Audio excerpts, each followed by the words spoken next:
And off we go. So it's episode 3. You're on episode 1 and number 3. Just doing prime numbers, I suppose, of the Full Spectrum podcast. And it's, of course, Rybo bringing the heat again. For what are you drinking right out of a mason jar here? Well, that's what I have as cups, is mason jars. No, I'm not hating on that. That's cool. But I mean, that's rum and fizzy drink that was in the fridge. She be a pirate's drink. Yeah, rum and ginger ale. Total pirate's drink. All right. Anyway, so you were just saying before we started rolling that you're doing what now? I'm involved in a sci-fi audio movie. It's all done through audio, and I play Dr. Alfred Knox, who's a botanist on a civilization capsule that is going light years into the universe to find another planet for civilization. And my character is necessary because I got to keep plants alive and whatnot while everyone else is on ice, and a lot of stuff happens. And it's a interesting story about artificial intelligence and humanity kind of coinciding, and how things progress for us. I don't know, have you been watching Raised by Wolves? No. Highly recommended. It's on HBO Max.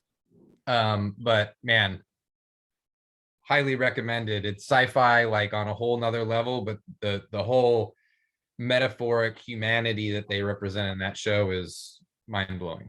Okay. Yeah. And so this project that you're doing where you're playing Alfred, the botanist, is this an audiobook? Is this an animated film? Like, what is it?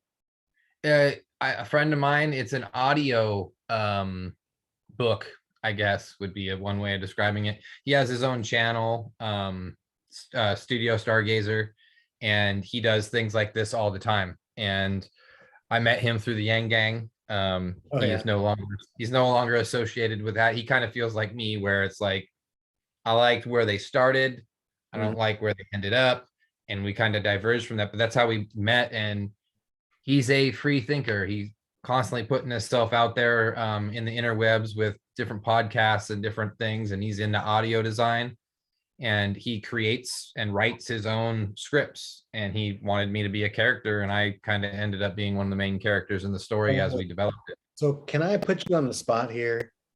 Mm-hmm. Could you do the character for a minute? What's this character sound like? The character really, I think, just sounds like me. Okay. So yeah, okay. So you don't have to like put a gravel in your voice or something, like. No, we just kind of based it off me. This is my first time doing anything like this. I kind of wanted to, but there's so much time in between us recording and we're creating as we're going that I felt like if I didn't nail it every time, it would be difficult. So I'm just staying with like my regular voice. I'm emoting, and I'm like, there's one scene where my daughter, who's in stasis, and we lose her, and I'm like looking out the ship as like the capsule that has her body in stasis is floating away, and I'm freaking out. And I'm pounding on the door. So I grabbed a metal pot, and I was literally just going to town on this pot with my hand, and I actually hurt my hand for like 3 days. Jeez. But you're a method actor. Yeah, look, like going all in. It's fun. It's a new side of me, like that I really have been enjoying, and just getting all into it and emoting, and then helping write some of the script has been fun. Cool. Well, it's speaking of the future, and sci-fi, involves the future. I wanted to talk a little bit about to go sort of piggybacking on our last conversation, talking about what the economic systems can look like in the future, and what work will look like in the future, and what role humanity will play in the workforce. And by that I mean, no, not the labor, but find some other value add into the workforce, something that can't be replaced by a robot. Like, what do you see? I mean, what I would like to see in the future, is where we're more inclined with our natural aspects. A lot of the current culture we live in is a lot of constructed ideals of what we're supposed to be doing. Whereas you take all that away, you know, the nomadic discovering, exploring, and you know, that imagination kind of led progress. I would really like to see us being open to that more, where there's creativity. That's why I think a lot of people are like the arts and those type of things really come up a lot when you're freed up with time. But the space exploration thing, you know, look at the bounty of places we can go as technology develops and we expand our reach. I And saw you know, this line the other day. It was like, you know, super sad that people born around this time were born too late to explore the world and too early to explore the universe. Like we're stuck, you know, like in 10 generations, those people, they're going to be in other galaxies. And we're just stuck here going to Maui. you know, I love Maui, but I think we're in a time period. I think about that all the time, like what, you know, each generation and what their thing was. Like, what is our thing? Like, we're stuck in this quagmire of just a collapsing economic system and society, all these different problems. Like, what are we? I think we're more like, I look at it like we're supposed to be like the awakening generation, where we start like taking accountability for failures and making that transition. And it's not necessarily the cleanest or the brightest thing, but you know, for the transitioning generation of accountability, being like, you know, we got to accept failures, realize that, you know, you can fail 10,000 times for that one success and it's okay, but you have to acknowledge the failures. You can't just Oh yeah, continue yeah. to repeat Fail the forward. cycle. You know, like progress is not always easy and clean and clean. You know, progress is dirty and there's lots of setbacks along the way. But you know, like it kind of reminds me of that old trope people used to say, oh, you know, Thomas Edison, you know, failed 10,500 times at inventing the light bulb and he only succeeded once. Like, well, yeah, it's all, I guess that's true. Yeah. Um, the other thing about the future is I feel like we are living in a time where the future feels like it's happening right now. Like, I don't know about you, but it feels like now is a time of great change. Like, it does feel like we're on the cusp of something, you know, with how much our societies have radically changed just in the last 10 years, really since like maybe since the social media boom. What's going to happen in another 10 years when we're not that old, you know, like it's going to be a very different world very soon. Yeah, I mean, we talked about this last time with quantum computing. I mean, the last 10 years are going to be a blip, like a microsecond in how technology is going to go. It's exponentially rising. Like it's not like just this steady curve. It's like just, it's almost vertical here soon, like very soon. And that, I think that's what, you know, the powers that be are trying to like manipulate and slow things down and kind of hoard that technology and be like, we're gonna like advance like at this curve and we're gonna leave these people here. Because I was watching something the other day talking about like the advancements of what humans have created over time and the people that actually have been able to utilize those creations. Like we have a ton of technology that we've already created that people like me and you, we've never even seen or been able to utilize or put to use. When if it's in the health industry, you know, people are getting, you know, laser removal and microscopic and nanotech it's being used by like a micro fraction of society. They're using it to keep themselves looking younger and living longer. We aren't going to get that right now. Or, you know, video game technology. I can't afford the latest AR tech. Yeah. Engineering. Yeah. And I mean, what's going to happen if Neuralink, Elon Musk's newer venture, what happens if that really just takes off and is effective and safe and they can prove it? And then at what rate does that get absorbed into society, where all of a sudden you go from the clinical trials to there's an eye chip that you can put in your brain made by Apple, you know, like how close are we? If you listen to, you know, Elon, but of course he's an optimist. His timelines are usually way sooner than actually what comes to fruition. But I have seen like the video on like the monkey, the chimp that's playing Pong. Have you seen that? I think so. Yeah, the chip, he's playing Pong at first with the controller, then they microchip him, then they take the controller away and he's playing Pong with his brain. Oh shit.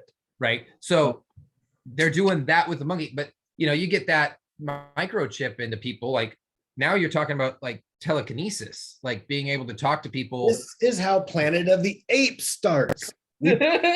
All the monkeys and they take over. This is so dumb. Elon, you got to stop this. Oh, Lord forgive him. That's not what he does. Man. Well, I mean, it was a good run. But I mean, yeah. So if you've heard of the singularity, right? The concept of the singularity. Yeah. When Yeah, things come together and it's just. Yeah. Yeah. Ray Kurzweil, estimates somewhere in the 2030s, he thought, and he made this prediction a while ago. It's not that far off. And, at that point, the technology can improve itself without the need for human intervention. And at that point, it's a runaway freight train. And then who knows what happens? I mean, do the machines become sentient and take over the matrix? Or do we become just really reliant on technology and lazy, like on Wall-E, and just have garbage planets? We talked about this a little bit today during our writing session for UI 86.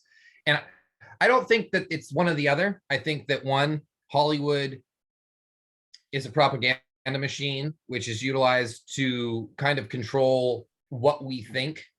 And they've been feeding us Terminator and dystopian ideas of what technology and advancement will do. It's always dystopian. There's never a utopian like way of it. And I think that that's on purpose because, they control us through fear. Number one way they do it. But I don't think that's how it has to go. I think that there's a just as equal opportunity for it to be where we evolve together and we benefit each other. You're talking about like the Venus Project, and I know you're familiar with the Venus Project because I've seen you post about it before. It sounds like that's kind of where you're going. It's like if we can reach this like harmony between, or a balance between the need for improvement with the need for stability and also harmony with the natural surroundings. Yeah. That's a good idea, but I'm not sure it's realistic. I'm skeptical of that. Yeah, and I'm skeptical of pretty much everything and maintain optimism because it's just I get to choose, and I choose optimism over pessimism just for my own personal benefit. But looking at it's an equal opportunity scenario, and the cool thing is we do get to choose, and it's like how as a society are we going to choose? And that whole propaganda machine of Hollywood and where they're directing us, that divisiveness is what's creating the dystopian society. That divisiveness will create that dystopian end game. Whereas if we were in a unified understanding and we were coming down to like, let's erase borders, let this Ukraine situation, like why? Like you sit down and think about it, like why? Because there's natural gas, and if Russia takes it, then they're going to hoard the natural gas. Aren't we also supposed to be moving in a sustainable energy movement anyway? So like, why don't we just let them have the natural gas, invest our money in sustainable energy, and try to go to the moon in sustainable energy terms faster than everyone else, instead of killing people and sending human life over there in a gamble for paper money, which is really going out of date, like gold standard. Yeah, but it's been the same for all of human history ever since we were tribal, warlords battling with each other for turf. Like, how do you change that? What causes the human consciousness to evolve? Like you could say there's the old theory about the age of Aquarius and there being a horoscopic sort of element to it, or is technology going to be that enabler for us? And is the technology going to be equitable? Because like you said, with the bioengineering, the rich people get it first, right? At what point do the lower elements of society, the lower rungs economically, at what point do they get to access that technology?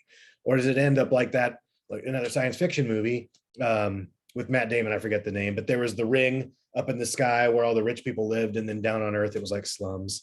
Yeah. It's like, or does it inevitably become that? Yeah, I don't believe in that dystopian outlook. I really do. Again, it's the optimism, and it's just because I choose to be optimistic. last time we were having the Zoom call, you said you thought we were already in a dystopia. I do. And I can have the idea of where we are. And I do believe we're in a dystopian society. The economic numbers, the capitalistic situation, the recurring events, like you said, since the beginning of civilized time, all we've done is go to war, steal, beg, borrow, own, create different forms of slavery. Today it's economic slavery. All of this stuff has happened. But again, where you said the singularity, where all of that comes to a head, I think like we're in that transition period where we have to make a choice. Mm-hmm. And we're either going to be going over the top of the mountain and coming down to a new valley and a new future, or we're going to get to the top and fall backwards and regress back to Mad Max. And that's our decision. I think we have a lot more power than they want us to think we do. That's an interesting thought, because I mean, technically there's nothing saying that it wouldn't be possible for us to regress and have like a second dark age, like the dark age back in the 1500s. Like what's to say that that's not possible? Especially if there's some humongous natural event like a meteor that wipes out a chunk of the earth, or a huge solar flare that causes big outages and grid disruptions. I mean, it could really set us back major. Oh yeah, exceptionally. And those type of things are always on the table. They always have been. It's not like some sort of, it just came out of nowhere. The things that I think are kind of out of nowhere are up to human beings. We throw the cog in the wheel. Mm-hmm. We're like, all of a sudden we're going to hit nuclear warfare. That's something we're in control of, that is prevalent with situations that are going on by our actions. Mm-hmm. Things outside of our control, they're outside of our control. Live with it, learn to figure out how to cope with it and evolve with it. But what we get to choose is really our power. And we are the most powerful thing on the planet, I think, is a unified human race, like an organism, as opposed to an individual or pieces, little rich groups. And you know what? We got to make everybody do mushrooms then. Everybody's got a trip. We can all be one. Well, like you were saying earlier, you were saying what's going to help us evolve. Well, that's a theory on what helped us evolve the first time. Yeah, I mean, I'm not saying it's true, but it can't prove it's not true. Anyway, let's talk about conspiracy theories, because I get the feeling that you like conspiracy theories and you think about that stuff a lot. I get that vibe. So what is one conspiracy theory that you think is 100% true? Oh, 100% true. Oh, aliens. Well, okay. Is that a conspiracy theory though? Not anymore. It used to be. Yeah. Now the FBI is releasing like memos on stuff, and they're like, you know what? There's shit we don't know about. That's just it. Yeah. That was kind of like, so I guess that was like a softball. Get a little more interesting. Let me run through my Rolodex here. Yeah. Currently, I think that I guess one piece of it would be the COVID scenario and the control and the actual purpose of it. And this might just be me and what I've put together. But if you look at through the history, 2008, the crash, right? The real estate crash and the banks and everything.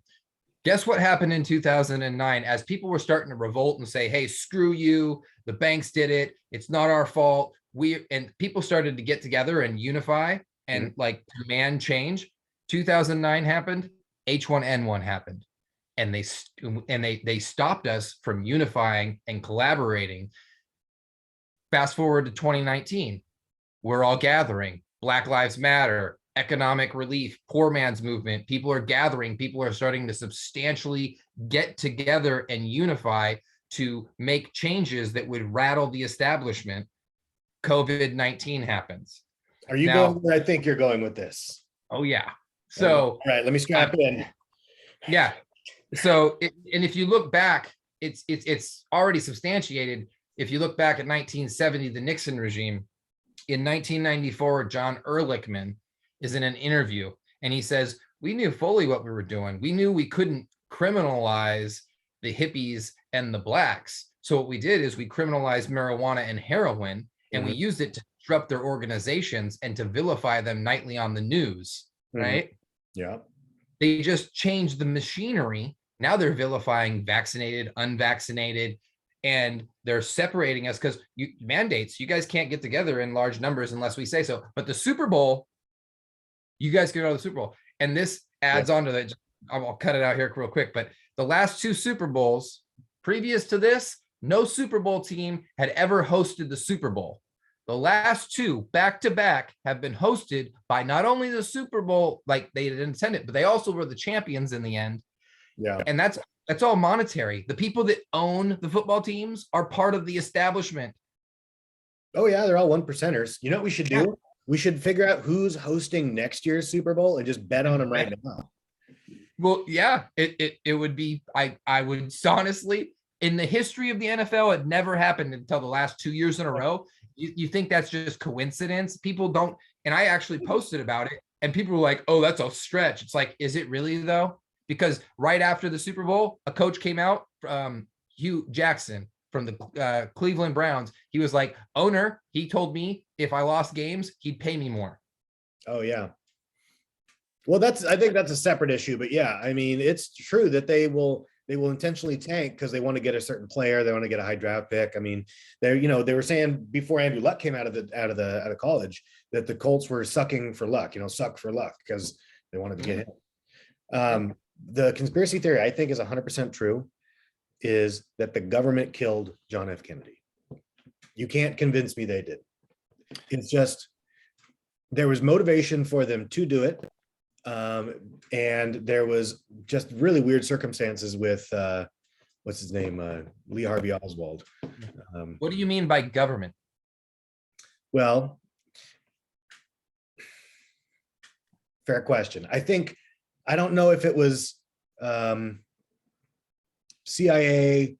It was probably the CIA though, because the mayor of Dallas, his brother was a CIA agent who was involved in a raid in Cuba that had come under bad circumstances, and they needed air support. But to bring in air support would blow their cover. And so supposedly Kennedy ixnayed it and said, nope, we're not doing that. And then kind of shanghaied the guys who were there in Cuba. And because of that, the mayor of Dallas had the parade route rerouted, because if you look at the route that they went on, they took a detour, and it was on that detour is when he got shot from the grassy knoll. It's like, okay, that's just a little bit weird that the mayor's brother was part of that CIA operation. I don't know. Yeah. Popular president in history. Yeah, I can see it being, the reason I asked you, what do you mean with government? Because I'm looking at like the Federal Reserve as well, because he went to the silver standard, and there's actually money printed on the silver standard for like a few months, and we had switched. Exactly. And that was to make a move. He made a move against, if we were going Game of Thrones terms, he made a move against the Golden Bank. Yeah. And if how, depending on what your opinion is, they supersede governments. Well, they're the lizard people that run the Illuminati. So, I mean, come on. Exactly. So, that's why I asked, like, what do you mean by governments? I think he was a brave soul. I think what he did, my personal opinion, I'm a big fan. He shook up the establishment. He was trying to shake up the core of what was going on. And those people that were up, they were not, they all got together, and he had done it to so many different pieces of it. They were just like, kind of like Jeffrey Epstein didn't hang himself, Oh, same yeah, thing. True. Yeah, 100%. Yeah. But yeah, and think about that now. I mean, Kennedy was like, until Trump, one of the, probably the last disruptive presidents who was trying to shake things up and actually make change. Nobody else, everybody's just all milk toast. We can't get Bernie in there. We got to either do a Bush or a Clinton, and then sprinkle in, we got Obama there for a while, but even he was not a reformer, and then unfortunately we got Trump in, who was a reformer, but just not in the way that a lot of us wanted it to be reformed, or maybe deformed is a better way to say it. But so he had to go too, because he was shaking things up, and people don't like that, so it's interesting, two different sides of the aisle there. Yeah. I don't think it's I'm not a fan of either. I'm not a Republican or a Democrat. I'll probably say that almost every time we have a show.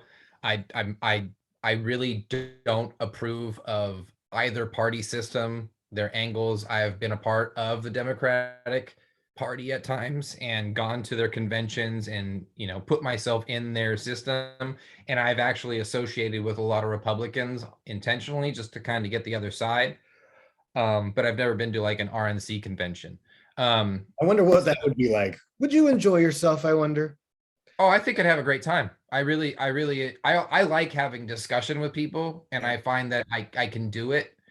I think you would push some of these buttons and they would get angry. I think you would be poking the bear, like boop, boop, boop. Well, when I was in Iowa for Yang, to be honest, I got invited to dinner by supporters of the Orange guy, Oh, and yeah, oh I, yeah. I I don't like saying his name, but He's I not actually sat down.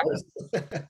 Yeah, I call him the painted orange one. It's an acronym that says poo. That takes way Um, too long to say.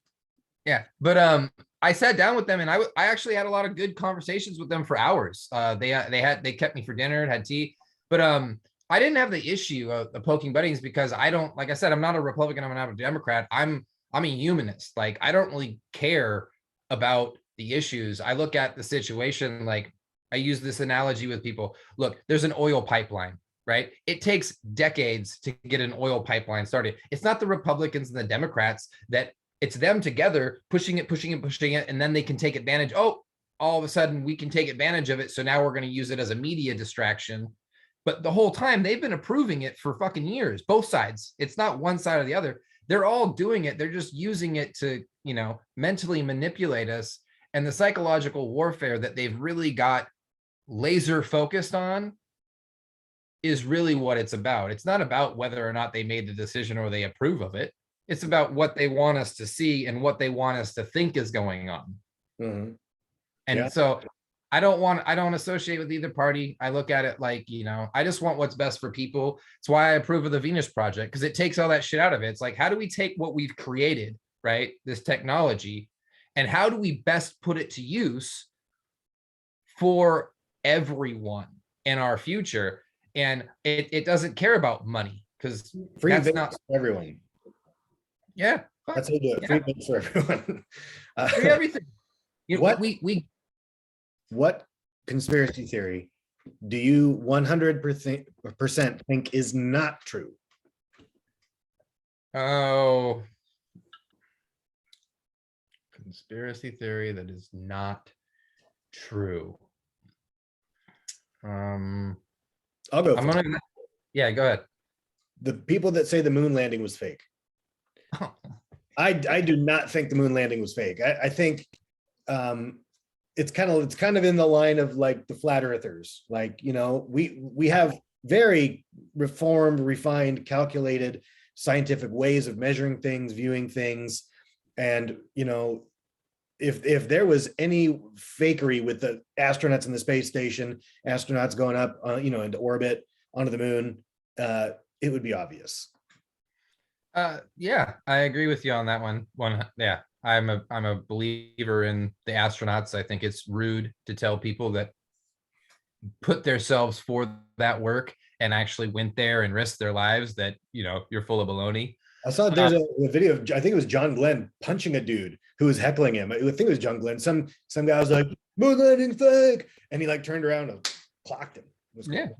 Yeah, it is cool. For me, it would be, I'm gonna take it on religion here and say that God placed dinosaur bones in the earth to explain his power, because I had my younger half brother, my parents were in a better financial position when he was of age to go to school, and they sent him to a Christian private school, and they sent him home with science books that said this stuff.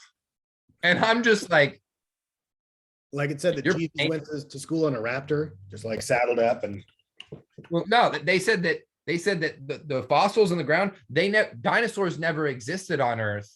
He just put the bones in the ground for us to find. To confuse us, like, let's fuck with them. Let's put some mysterious bones and shit in the ground. I mean, I could go for days on Religion is a conspiracy theory that I don't believe in. That's a hot take. That's a hot Oh, take. it is. And you know, we're going live with this. Like, I appreciate the sentiment behind it. Like, I love everything about all of them, like Confucianism, Taoism, Buddhism, uh, Hinduism, Muslim. I mean, Muslim's actually a beautiful religion when you read it and you understand like the metaphors and the message. Yeah, Islam.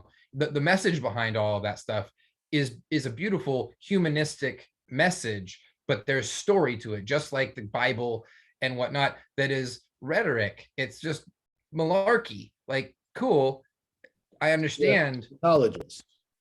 Huh? So you're a Scientologist. No. I, I don't like to put myself in labels because I'm chaos incarnate. Like, I'm constantly moving. That sounds like a MySpace update, bro. I am Right. chaos incarnate. Yeah. You know, I'm constantly moving and shaking with what I like. Conversations like this shift my opinion, and I like to allow that to happen. I don't like to be structured into something like that where this is my finite belief. And, you know, I believe in love. I believe in, you know, humanity, and optimist. I'm an optimist. I try to be that way. I do get pessimistic. I have emotions, but I try to like feed the indie analogy. You got two wolves. Which one do you choose to feed? The anger or the love? And I choose to feed the love while I still know that this one's here, you know?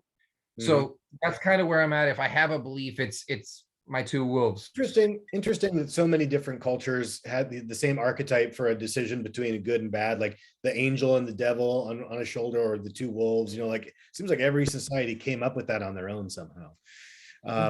Okay, what do you think is an underappreciated or under not as well known as it should be conspiracy theory? As well known as it should be. I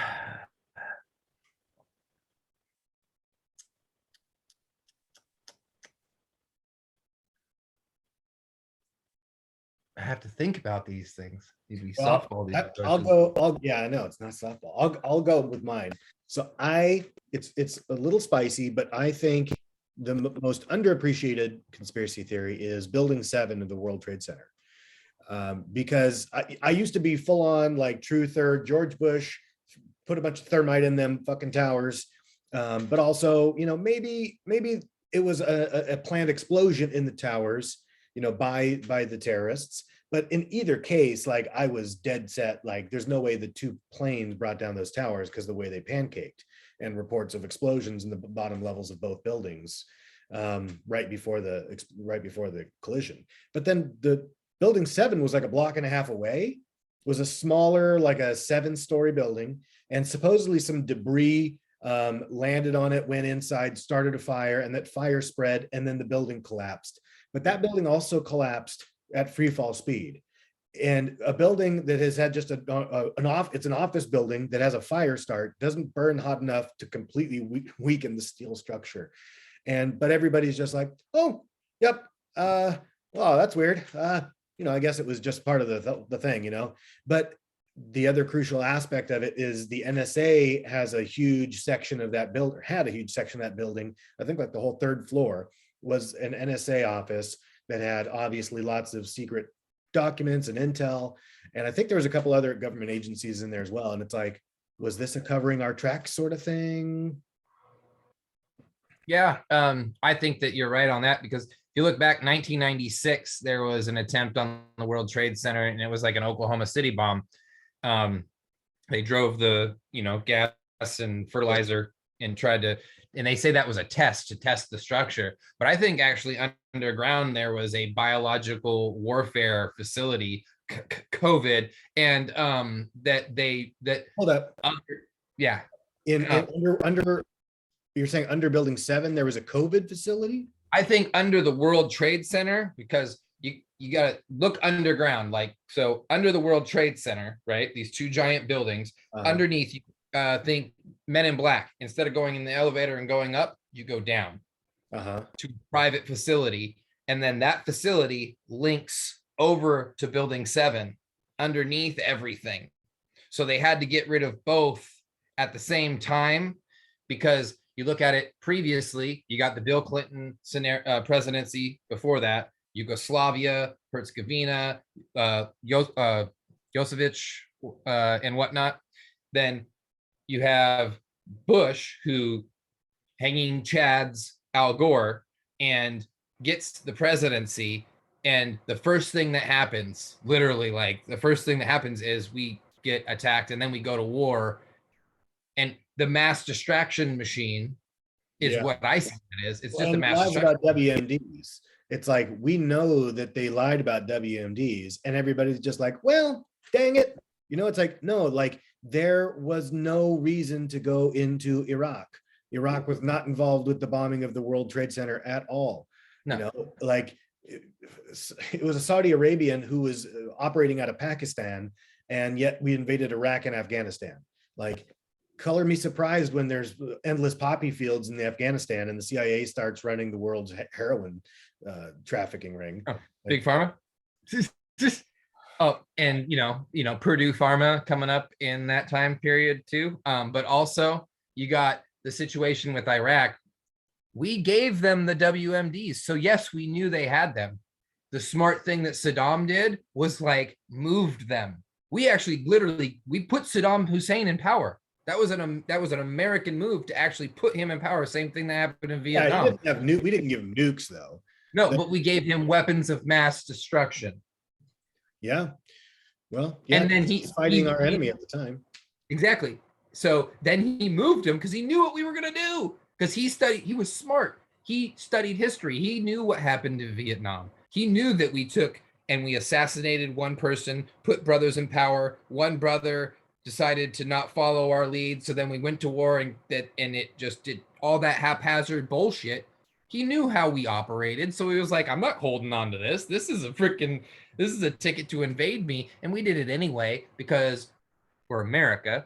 And those type of things, I get kind of wordy about it when it comes to that stuff, because there's so many instances where people just keep taking what they're being fed, even though they've seen the post with Tom Hanks and Meryl Streep, two of Hollywood's most trusted actors, and they tell you on video, and we pay millions of dollars to go see it on the big screen, this is the truth. This is what happened. And then we're like, hey, send my kid, my kid's going to be in the military. I'm so proud of him. It's like, no, I'm not proud of. Well, those folks probably didn't see the post. But yeah, I mean, ignorance is bliss. It's like, the movie Spotlight came out and showed how in the Boston Archdiocese, like 1,300 kids had been, young boys had been molested by this group of priests over the span of 20, 30 years.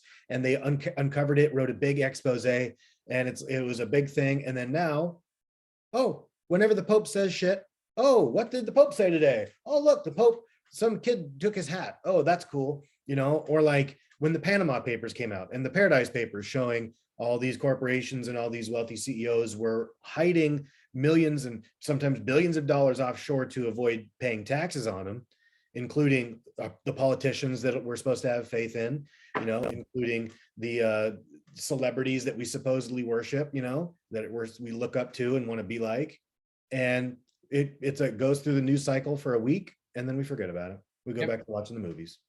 Yeah, and it's really I have to give props from an intellectual level to the establishment for being so elite at the way that they orchestrate things on that level. Ironclad. They've got it down so well that you can't really, except for I don't see a very straightforward path to being able to combat it. My biggest thing is this, like what we're doing right now, figuring out, and that's, I think, segue to something I know you want to talk about, Joe Rogan. I feel like that is exactly why he is catching the flack he's catching right now, is because he's got a following that's bigger than the news, and they're like, oh my God, because why are they mad at him? He does what we're doing. Don't listen to me. I'm just a nobody. I don't have a degree. I'm giving you my opinion, and I want you to formulate your own opinion. They're the fucking news. They're the news, supposedly factual, and they misinform you every single day about almost everything they say, and they mislead you. The issue, I've done a lot of research on this subject. Like, the biggest person that steals your private data, it's not Facebook, it's not Google, it's the media. The Hmm. media takes your private information. They are the number one hoarder of private information in the world. Hmm. But they're busy. Just like when you asked earlier about like, what do I mean by the government? What do you mean by the media? What is the media? CNN, MSNBC, Fox, all owned by the same people that own those NFL teams we talked about earlier. Okay, so you're just talking about the upper, 1% in general. The elite Yeah, class. I don't. Some people refer to them as the Illuminati, the establishment, the one percenters. I don't really know what I would refer to them as. I don't think I've given them a name because I think they're even more occult than what we establish them as. There is a finite group of people that are doing this. I mean, that have the ability to live beyond anything, any rules. Jeff Bezos tore down a bridge so he can Yeah. remove his yacht. What a fucking chud, man. Jesus Christ. I mean, So the Joe Rogan thing, it seems like such a distraction because it's like there's so many important news stories we should be looking at right now. Like there's this podcast I was listening to, and they're talking about right now, there was a story just put out about how the NSA was found to have actually illegally collected data and stored phone records, actual call logs, all this stuff, and in against the way the FISA courts have set up how they're allowed to do that, and nobody was reporting on it. And yet every single outlet has to have 3 stories about Joe Rogan said this, Joe Rogan's episode's taken down, Joe Rogan's a racist, Joe Rogan's a misogynist. And the other fucked up thing is, so the video of him saying the N-word a bunch of times, that did not look good. That was not a good look. I mean, it's all out of context, but still, I mean, that's a lot of times to use that. And he does have people on there who have contrarian views and views that do not go along with the current, dogma about what is allowed to be true, right? And you can't have discourse about anything that doesn't follow with the main narrative. If you're not with the narrative, then you are silenced. You can't talk. That's why they don't like a lot of his episodes. And he's look at Howard Stern. So Howard Stern, if you look at some of his old stuff he did back in the day, he did blackface. He used the N-word. He used the F word, the 3-letter F word a lot. He's the most inflammatory person. Yeah. Minus, actually, I wouldn't say the most. I would say that Rush Limbaugh, who got the frickin' Medal of Freedom, was the worst. Yeah. And he got the Medal of frickin' Freedom. Yeah. Did anyone cancel him? Silly. But now Howard Stern is very liberal, and he's like very with the mask mandates. He's very with anything that all the CDC says. And it's like, why isn't he getting canceled for doing blackface? Why isn't he getting canceled for all this? But Joe Rogan gets piled on. It's like, well, because Howard Stern is, ironically now, like just towing the line, it's silly. He went Andrew Yang on it. But he sold out. And for whatever, his own personal benefit, he's doing pretty good living off that dollar and that Sirius FM money. Yang's book right now, it's pretty good so far. No, don't get me wrong. His second book. You can say a lot of good stuff and you can have this intention, but are you aligned with your values, or are you aligned with that's going to put you in the limelight? He aligns with what puts him in the limelight. Well, but he has to, because he's a nobody, he has to get name recognition. Like I think that's how you play the game. Let's talk about Ukraine. Because we're talking about wars and shit like that. So it seems like things have cooled off now a little bit. We thought it seemed like the other day, like it was about to pop off over there, and I think there's still a lot of tension, obviously. But I mean, from my understanding, it's kind of a tricky thing because the U.S. wants Ukraine to become part of NATO potentially, and the Russia doesn't want that. What do you know about the situation? Conspiracy theory. I think that Vladimir Putin is lockstep with the United States. Whoa, okay.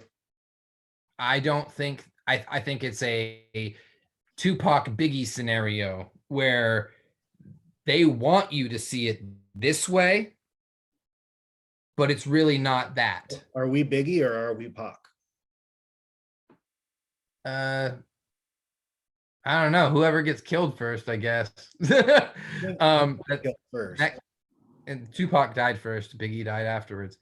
But you know, they actually opened for each other in the Oh beginning yeah, of they their were friends. Yeah. yeah, they were super good friends. And then all of a sudden they split to West Coast, East Coast. They became famous when they created the interaction It's between still these kind of people. crazy to think about that. Like, you know, today's raps is so tame. Like in the 90s, two of the biggest artists in the game were trying to kill each other. Like nowadays, it's like Twitter beef, you know, like you guys are salty. Well, that's a whole nother conspiracy. Like, I think that was orchestrated by the CIA, the whole Biggie Tupac thing, Oh completely my 100%. All Yeah, right, that's interesting. We could go down there a ways. whole So, nother episode. what's going to happen with the U.S. and Russia? Are we going to be getting into fisticuffs or what? No, I don't think so. I think that it's just more distraction. They do not. Is that really Ukraine? Okay, other side of the globe, little tiny chunk of the freaking world that has natural gas that has constantly been argued over and whatnot.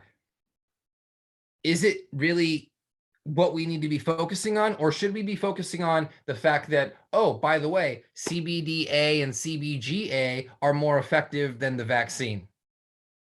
Were they Or, Bee Gees? huh? Were they part of the Bee Gees? No, they're part of the cannabinoid system. Oh wow. And the endocannabinoid system, which governs our body on every single level that you can we effectively know about. Um, you know, or should we be focused on the fact that we have homeless veterans and people on the streets that are being hurt by this economic struggle because our capitalist society has not only failed once, twice, three times, four times. We're on like exponential numbers of capitalism failing over the last 40 years. It hasn't just failed once or twice. It's failed multiple. 2008 was like the third time it had crumbled. Now we're going over it again and again. And Well, but I mean, I don't know if it's fair to say that it crumbled. Like it was a recession, you know, we've had recessions and depressions, but well, I can't think of a capitalist society that has completely crumbled. You know, some have been maybe overtaken militarily by others, but um, I can think of a couple like, you know, communist China, communist Russia, or I guess socialist Russia, like that didn't go so well. Um, I don't know. well, look at it like this. People like my half brother, he's 22 this year. And he's not even remotely thinking about having children because he can't afford it. And there's no future in which he can't afford it because it costs $500,000 plus to buy a crack house, which you know because you're a real estate agent. Like, and in our area, literally, there's crack houses that are more than $500,000. Hey, where are you shooting this video from right now? A house that you sold. Yeah, and that you own and did not cost $500,000. It's not a house, it's a townhome, it's a condo. It's property. And it is, and I am not going to get too far into where I believe this condo situation is. Well, yeah, that's a But story. yeah, so I lucked out by getting in a few years earlier than now, but at the same time, there's a lot of downside, and the reason it was priced affordably is because of the situation, 100%. And there's this whole block is riddled with the same problems that I'm dealing with today. Yeah. But if you want a place that doesn't have these problems, like literally, like there's 5 houses because we've been looking, and just to see what the price range is and what we need to get to financially, $500,000 plus. Otherwise, you cannot buy a house.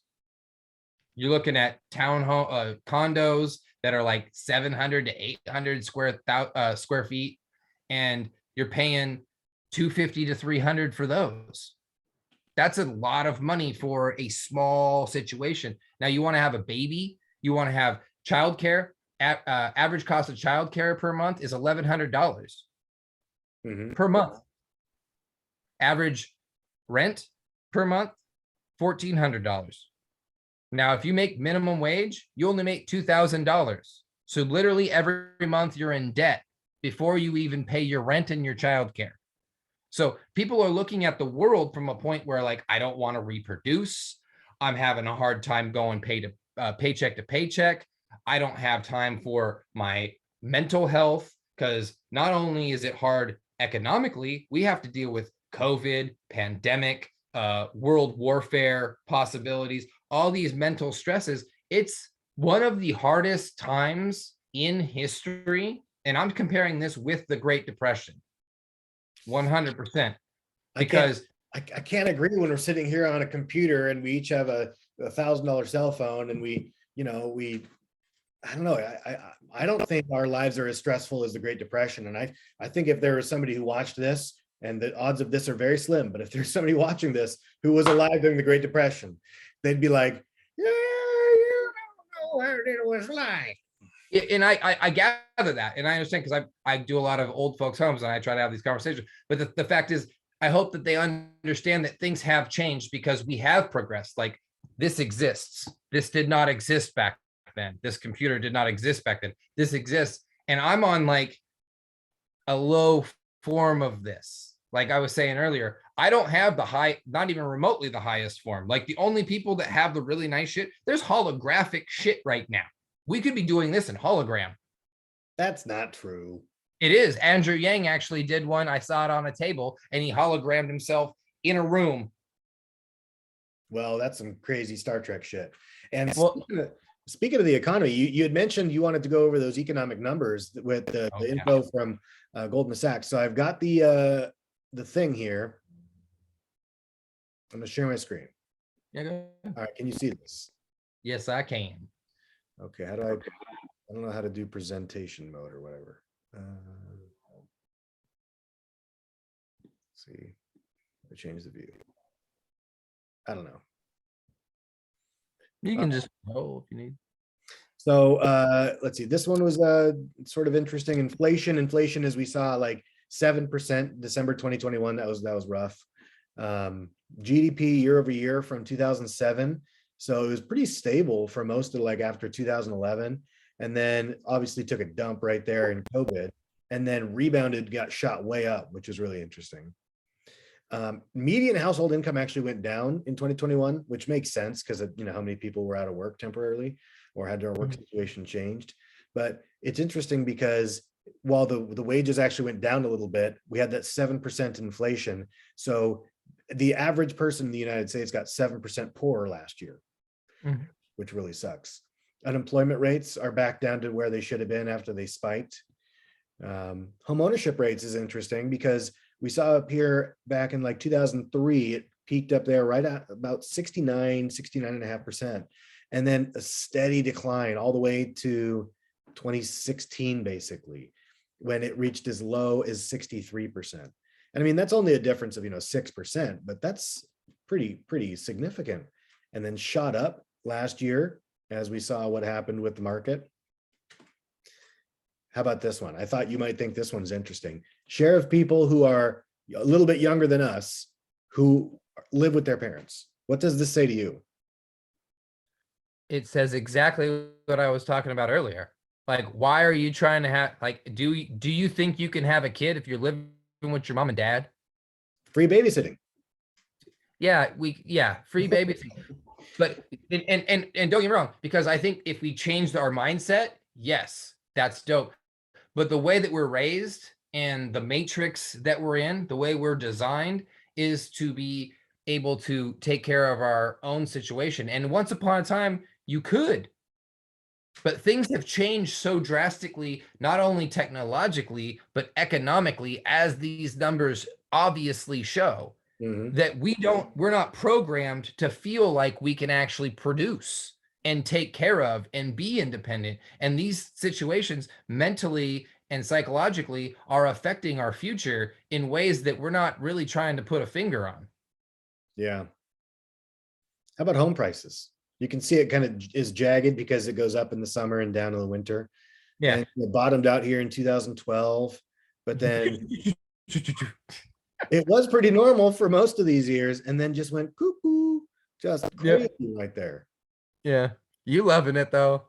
Get I that mean, it's commission. not bad for me, but it is bad for me too, because like I'm somebody who needs to buy a house, and I don't want to be paying exorbitant prices. Yeah. Annual appreciation. So you can see it averages out around 4% if you go back long enough. This is back all the way to 90. And there was this stretch here from like 06 to 11 when there was the only negative appreciation. Other than that, low, I mean, 12.2, 11.5, 9%. It's pretty stable.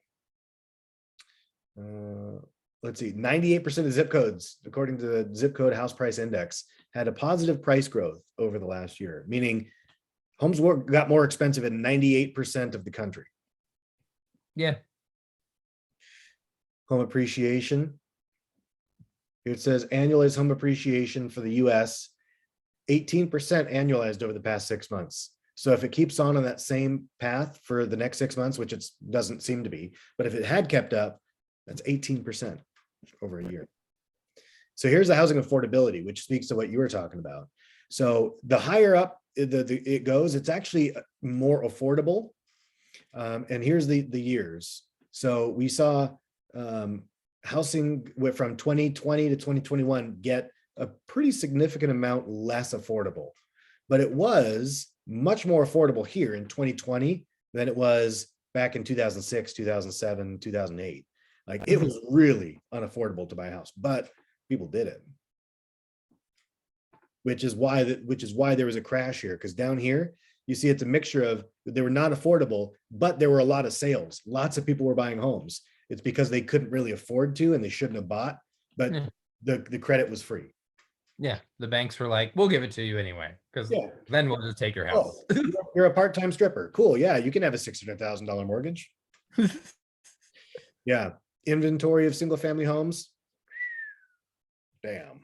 Yeah. Tiny. That's ridiculous. Mhm. Absolutely ridiculous. Mhm. And honestly, that's if you even took Bellingham's worse than that. Yeah, if that's national, I believe. Yeah. So Bellingham is worse than that. Yeah. Mortgage rates. If we look right now, the mortgage rates are around 4%, 4.2%. So they're still below the average here from this bottom line is the average from 1990 to now. The top line is average from 72 to now. So the average rate is actually around like 6%. But we've just been very lucky in the last couple of years with these super, super low rates. But it's going to climb back up, which is a big bummer. This one I thought was really shocking: housing versus rental affordability. So we can see that the solid line is rent to income ratio, and that's been relatively stable. It did go up a fair bit. And then the mortgage payment to income ratio spiked up in 2006. So that's where we saw like an inverse of that other chart where, there was a bubble there because people were spending way too much of their paycheck. And then now it's actually on average, people spend less of their paycheck on mortgage than to do on rent. Yeah, we did. That's why we did what we did, because it helped us financially. We were paying more in rent than we would in mortgage, which is insane, because it's like if you're paying more and you're not getting anything from it, like just because you don't have good credit, like, oh, you don't have good enough credit, so you have to pay extra and you don't get anything for it. Like that's really rough. Yeah. Yeah. So those are the most important ones that I brought up or that I took from the slideshow. That wasn't the whole thing, but that was a lot of it. Yeah. There's some stuff about that I've dove into a little bit recently. Wall Street skews some of those numbers because Wall Street is buying up property at a alarming rate. BlackRock is buying $100 million worth of property a week. That's a lot of money. Yeah, they're buying, and this goes into conspiracy theory, the Great Reset, and the World Economic Forum. Have you seen the video they posted in 2017? I don't think so. they took it down very shortly after they posted it, but it's a whole like infomercial on their plan, and it starts out, you're gonna own nothing and you're gonna like it, and there's this guy smiling and he's I've just heard that like all, phrase. Did they actually say those words? yeah, it's a whole, you can watch, Google it, there's a video, people cache the video and they have the actual Rogan's video. about that in a bunch of his videos lately, where it's It's like they're disincentivizing ownership, which really sucks because like it, private property ownership, I think, is a crucial element of like the human condition, what makes us human. well, it's the transfer of wealth. It's the great transfer of wealth. As those charts just showed, what was your best way of financially stabilizing an investment? Was buy property. Buy property, it'll go up steadily. It's very steady. It continues to increase, and you grow your money that way. Well, after the 2008 bubble, the powers that be and these Wall Street people realized, well, we can take that from them. So now they're buying it all up, and you're not going to be able to afford it because they're like, you can see it in this market right now. I know you can, because there's people that are just coming in and cash offering 20, 30, 40% above asking, and they're blowing people out. Yeah, but that's not BlackRock. That's just individuals doing silly things. True, that have money. And I'm not saying BlackRock, I'm saying that's one entity within a global organization Well, of in a rich. way, like that's kind of a transfer of wealth too, because those people that are doing that are often boomers, right? Older people, and they're buying these houses sometimes from Gen Xers, sometimes even from millennials, and that inflated amount is then transferred onto the next generation sometimes. But Yeah. either way, like there's going to be a massive transfer of wealth from the boomers soon. Yeah. And then as that happens, you see them be converted into apartment homes. Then they take their land and they subdivide it into communal living so that they can jack up their monthly income because they're doing multiple homes and renting it out, as opposed to having, because there's a finite amount of land, kind of like there's a finite amount of Bitcoin. There's only so much land that can be lived on. That's why Right. people are now buying land in the metaverse. Don't, yeah. So, and I'm gonna go spend $1 million in the metaverse on a piece of land and put it like an ape that I put, a NFT ape that dances that I spent, and it's like, as opposed to what, I don't know, helping out like humanity and doing something right. Yeah. But this situation is it's dire, and it's making things, if we're going to live in an economic structure and a capitalistic structure, which I don't believe we should. I think we should start to reinvent that and progress and move forward, as we like to say here, because you can't get stagnant. It dies off. It doesn't continue to work. And I think we're at that tipping point where we've got to figure out something new, because this is getting weird. Like you just said, metaverse. People are buying metaverse land when they can't afford to buy their own land, and they're renting at prices that are higher than their mortgage. Well, and the numbers don't make no sense. Think about some of these people who are making buku bucks off of NFTs and crypto, and a lot of them are young people, who invest relatively modest amounts of money, and they get 10, 20, 100, 1,000 X gains, and becoming millionaires from Shiba Inu, or selling NFTs online. And it's creating all this wealth in the younger generations. I think we're seeing a massive transfer of power in a way, and authority, because of the amount of wealth that's being accumulated in this new generation. I think that's being portrayed that way. Yes. But you have to understand, there's only so many of those people. There's only a couple. Like I bet you if you look at the people that are trading in that space, probably like 100 people that have 1,000x. Not that, more than that. Well, you're talking about making trades on a second basis, because those things are so volatile. Like, because I'm part of it. Like it's a volatile. Right, but I mean, space. Like the people who bought a bunch of Shiba Inu like 2 years ago, and then now it's like 40 cents, and they're like, my $200 turned into $2.4 million. Well, first off, Shiba Inu isn't even a penny yet. Just throw that out there. So people Doge, whatever, Yeah, just so they don't think we're crazy on here. Like, no, Doge went up, but then it came down. Everything's all crazy right now. But that whole conversation is another one. yeah, but there is a opportunity out there. But again, I think it's represented in one way when the reality of it is there is a small subset of people that have elevated their financial status through this opportunity. I think that as we continue, that is going to grow because I see crypto continuing to change the entire way we look at the world. And like you said, technology exponentially going to go this way. And crypto and blockchain is a big part of that. I believe that there's other ways we should be looking at it. Like we're looking at blockchain and focusing on crypto and fucking NFTs and monkeys and shit. When why the fuck are we not taking blockchain and creating a voting mechanism?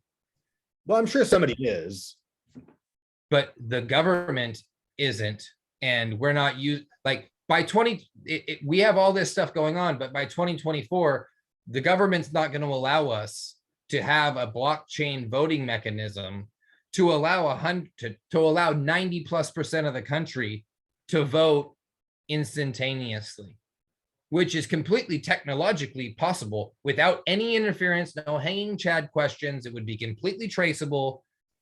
All that, we have that. And the technology exists, but we're focused on this, a distraction. Focus on the crypto. Oh, pay this. Yeah. So I listened to this podcast earlier, and they have a science guy that always talks science stuff, and he was talking about fusion. And there's been a couple developments in fusion power, because fission of slamming atoms together and having them break apart, creating energy for nuclear reactions, like that's been done for a while, but we haven't been able to really do fusion. But supposedly there's been a couple big breakthroughs in the last few weeks where they've been able to create this plasma fusion, or fusion plasma. And I'm going to butcher the explanation of how it works.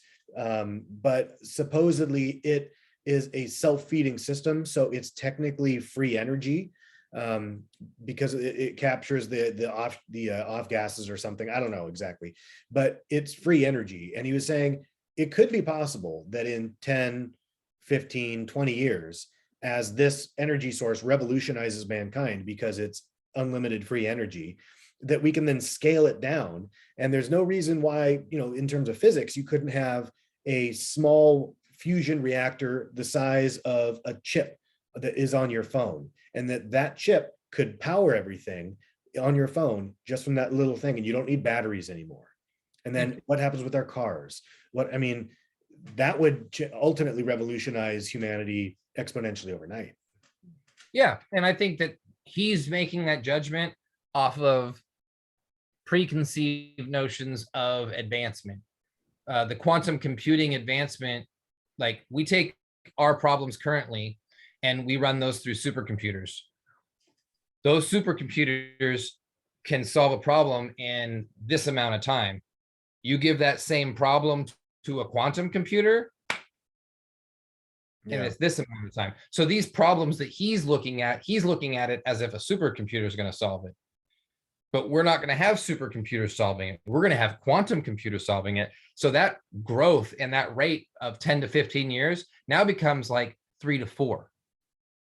That'd be cool. So yeah. And that's why I'm saying in the next, like, it's going to be such a vast, by 2030, if it's allowed to transfer from the establishment to the people, and that technology growth is allowed to be shared in abundance, the place we can go is amazing. It's just where do we choose to go? Like we're arguing over archaic ass shit like racism. Yeah. Like really.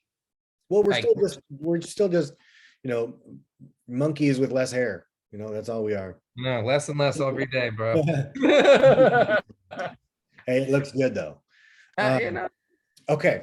I want to finish off with some word association. So I'm going to say a name and you give me the first thing that comes to your mind. Doesn't have to be one word, but just a brief thought that comes to your mind. Ready? Okay. Mm-hmm. Okay. Joe Biden. Balls. Donald Trump. Dick. Elon Musk. Awesome. Joe Rogan. Meathead. Dr. Fauci. Nazi. Ooh. Hillary Clinton. Female dog. Andrew Yang. Lacks integrity. That's rough. LeBron James.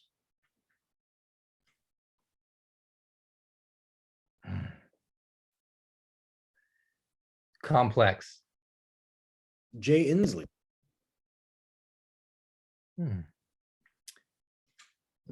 Politician. Neil deGrasse Tyson. Imaginative. Terrence McKenna. Thoughtful. Dave Chappelle. Goat. Bernie Sanders. Old. The Electoral College. Old. Democracy. Broken. Spotify.